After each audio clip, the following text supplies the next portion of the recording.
ಕುಮಾರಿ ಶಿಗುಲಾರ್ ಅವರ ವೈಫ್ ಇಂದ ಕೇರಳದಲ್ಲಿ 2 ಮಕ್ಕಳಿಂದ ಸ್ಟಾರ್ಟ್ ಆಯಿತು. ಈ ವರ್ಷ 2024ರಲ್ಲಿ ನಾವು 25 ವರ್ಷನ ಕಂಪ್ಲೀಟ್ ಮಾಡಿದ್ದೀವಿ. ಆಲ್ರೆಡಿ ನಾವು ಇವಾಗ 17 ಸ್ಟೇಟ್ ನಲ್ಲಿ ಇದ್ದೀವಿ.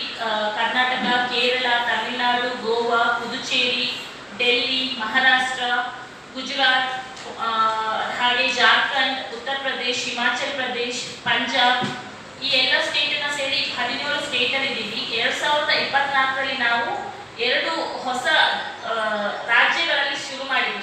ಒಂದು ಬಂದ್ಬಿಟ್ಟು ವೆಸ್ಟ್ ಬೆಂಗಾಲ್, ಪಶ್ಚಿಮ ಬಂಗಾಳ, ಇನ್ನೊಂದು ಬಂದ್ಬಿಟ್ಟು ಹರಿಯಾಣ. ಸೊ ಎಲ್ಲ ಸ್ಟೇಟ್ ನ ಸೇರಿಸಿ ನಾವು 19 ರಾಜ್ಯಗಳಲ್ಲಿ ಕಾರ್ಯನಿರ್ವಹಿಸ್ತಾ ಇದ್ದೀವಿ.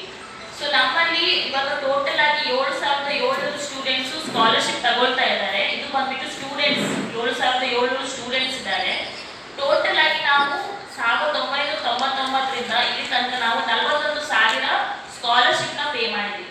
ಸೊ ನಮ್ಮ ಮೇನ್ ಉದ್ದೇಶ ಏನಂದ್ರೆ ಬಡ ಮಕ್ಕಳನ್ನ, ಅಂದ್ರೆ ಬಡ ಮಕ್ಕಳು ಯಾರು ಓದೋದ್ರಲ್ಲಿ ಹುಷಾರಿರ್ತಾರೆ, ಚಂದಮಾಡಿ ಓದ್ತಾ ಇರ್ತಾರೆ, ಅವ್ರಿಗೆ ಸ್ಕಾಲರ್ಶಿಪ್ ನ ಕೊಟ್ಟು ಅವ್ರ ಕಾಲ ಮೇಲೆ ಇಟ್ಕೊಂಡು ಅವರ ಫ್ಯಾಮಿಲಿನ ನೋಡ್ಕೊಳ್ಳೋ ಹಾಗಾಗಬೇಕು ಅನ್ನೋದು ನಮ್ಮ ಮೇನ್ ಉದ್ದೇಶ.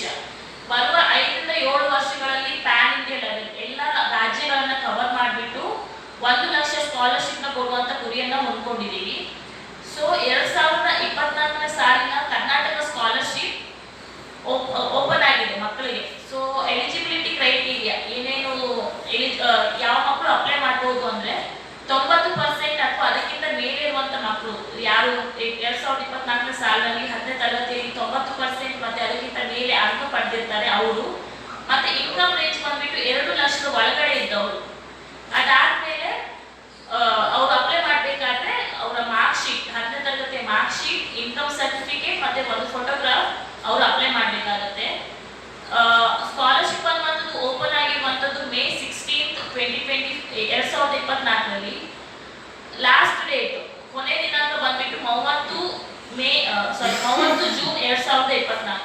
ಸೊ ನಾನೇನು ರಿಕ್ವೆಸ್ಟ್ ಮಾಡ್ತೀನಿ ಅಂದ್ರೆ, ನೀವು ಗೊತ್ತಿರೋ ಹಾಗೆ ನಮ್ಮ ಟೀಮ್ಗೆ ಬ್ಯಾಂಗ್ಳೂರಲ್ಲಿ ಇಟ್ಕೊಂಡು ಉತ್ತರ ಕನ್ನಡ ಆಗಿರ್ಬೋದು, ಉತ್ತರ ಕರ್ನಾಟಕ ಆಗಿರ್ಬೋದು, ಬ್ಯಾಕ್ವರ್ಡ್ ಡಿಸ್ಟ್ರಿಕ್ಟ್ ಅಂತ ಏನ್ ಕರಿತೀವಿ, ಅದನ್ನ ರೀಚ್ ಔಟ್ ಮಾಡ್ಲಿಕ್ಕೆ ತುಂಬಾ ಕಷ್ಟ ಆಗುತ್ತೆ. ಇವನ್ ನಮ್ಮ ಸ್ಟೂಡೆಂಟ್ಸ್ ಹೆಲ್ಪ್ ಮಾಡಿದ್ರು ಕೂಡ, ವಾಲಂಟಿಯರ್ಸ್ ಇದ್ರು ಕೂಡ.